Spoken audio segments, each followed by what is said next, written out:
WhatsApp guys. तो आज हम एक्सप्लेन करने जा रहे हैं लॉक एंड की सीरीज के सीजन 1 के एपिसोड 6 को। So let's start. एपिसोड की शुरुआत में हम नीना को पुलिस स्टेशन में देखते हैं। पुलिस कहती है कि जो रिजवे की मौत एक सुसाइड है, पर नीना को ये लगता है कि एक मर्डर है। टाइलर अपने स्कूल में लगी डैड की फोटो को घूर रहा होता है और कल रात के बारे में सोच रहा होता है। स्कूल में जो रिजवे की याद में कुछ प्रोग्राम चल रहा होता है और नीना यहाँ एली को दिखती है और फिर वो एली के साथ बाहर आती है और उससे पूछती है कि वो सच बताए कि उसके सीने पर ये निशान कैसे बने। एली बताती है कि उसने और रैंडल ने अपने दोस्तों की मौत के बाद उनकी याद में लोहे की छड़ से अपने सीने पे दाग लिया था। नीना एली से पूछती है कि वो कल रात कहाँ थी, जिस पे पहले तो एली कहती है कि वो घर पर ही थी, पर नीना उसे बताती है कि वो कल रात उसके घर गई थी। ये सुनकर एली गुस्सा हो जाती है और वहाँ से चली जाती है। अगले सीन में हम किन्सी को देखते हैं और उसने ज़मीन से निकाली यादों को एक बैग में भर लिया होता है और अब वो उसे डंकन अंकल को दिखाती है। डंकन उन्हें देखता है और कहता है कि शायद उसने इन्हें देखा है और अपने सिर को पकड़ लेता है, लेकिन जैसे ही वो जार को रखता है वो सारी बातें भूल जाता है।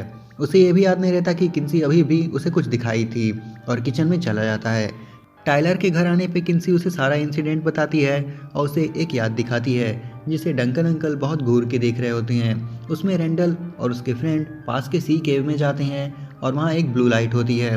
किन्सी टाइलर को वहाँ चलने के लिए कहती है, पर टाइलर कहता है कि वो अब इन कीज के चक्कर में नहीं पड़ेगा और हेड की को भी निकाल कर किन्सी के पास फेंक देता है।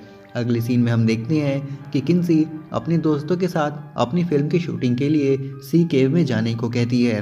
पहले तो सभी वहाँ जाने से डरते हैं, पर गेब के भी कहने पर वो तैयार हो जाते हैं। अब हम बॉडी को देखते हैं और उसे एक और की मिलती है जो कि उस अलमारी की होती है जो नीना को बेसमेंट में मिली थी। वो अलमारी को खोलता है पर उसमें कुछ भी नहीं होता। नीना भी वहाँ आती है और पॉलिश करने के लिए उसे की को ले लेती है।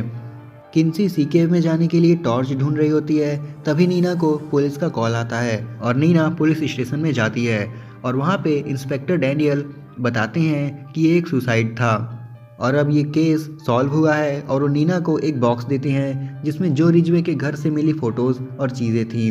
बॉडी खेलने के लिए घर से बाहर निकलता है, तभी वहाँ एको आ जाती है और बॉडी से कहती है कि आखिरी मौका है, अगर उसने अभी भी उसे की नहीं दी तो वो उसके परिवार को बर्बाद कर देगी, जिसका जिम्मेदार बॉडी होगा। अगले सीन में हम सैम को देखते हैं जो फायर की मदद से जेल में आग लगा देता है और वहाँ से भाग जाता है। अब हम नीना को देखते हैं जो कि रिजवे की फ़ोटोज़ देख रही होती हैं। तभी वहाँ डंकन आता है और नीना उसे बताती है कि इस घर में कुछ गड़बड़ है, जिस पे डंकन कहता है कि शायद नीना की नींद पूरी नहीं हुई है और बस्टन के लिए वो निकल जाता है। अब किन्सी और उसके सभी दोस्त सी केव के अंदर जाते हैं। किन्सी के कहने पर वो और अंदर जाते हैं जहाँ उन्हें शूटिंग के लिए एक अच्छी लोकेशन मिलती है। थोड़ा और आगे जाने पर किन्सी को वो ब्लू लाइट वाला दरवाज़ा दिखता है, पर उसे खोलने के लिए की ज़रूरत होती है जो कि किन्सी के पास नहीं होती। दरवाजे को छूते ही उस की में पानी भरने लगता है और सभी को वहाँ से बाहर निकलना पड़ता है। पानी इतना भर गया होता है कि गेब और किन्सी डूबने लगते हैं, पर जैसे तैसे वो दोनों बच के ऊपर आ जाते हैं। बाहर निकलने पे स्कॉट कहता है कि उसने किन्सी की बातों पर भरोसा नहीं करनी चाहिए थी, जिस पे किन्सी उसे कहती है कि उसके लाइफ में इस बकवास फिल्म के अलावा और भी ज़रूरी चीज़ें हैं। स्कॉट को ये बात बुरी लगती है और वो कहता है कि इससे हम में से किसी की जान भी जा सकती थी। सारे इक्विपमेंट पानी में ही रह गया, न जाने कितने घंटों तक आइसक्रीम बेचकर उसने इसे खरीदा था, और गुस्सा होकर वहाँ से चला जाता है। अब किन्सी को अपनी गलती का एहसास होता है और वो काफ़ी सैड होती है। गेब इसके साथ होता है और वो कहता है कि किन्सी काफ़ी एनर्जेटिक है, जिसकी वजह से वो किन्सी की तरफ अट्रैक्ट होता है। यहाँ किन्सी गेब के साथ इंटीमेट होती है और सीन टाइलर पे फोकस करती है जो कि जैकी के साथ होने के बजाय एक पार्टी में एंजॉय कर रहा होता है। जैकी उसके लिए स्पॉन्सरशिप ढूंढ रही होती है, पर टाइलर अब वॉलंटियर नहीं बनना चाहता था और इसलिए वो जैकी को इग्नोर कर रहा होता है और उसके मैसेज को भी इग्नोर करता है। टाइलर ड्रिंक कर रहा होता है कि तभी उस पार्टी में एको आती है, पर अभी टाइलर को ये नहीं पता होता है कि कुएं वाली औरत ही एको है और अब एको टाइलर के साथ ड्रिंक करती है, उसे अपनी तरफ अट्रैक्ट करती है। तभी वहाँ जैकी आ जाती है और टाइलर के साथ कहासुनी हो जाती है।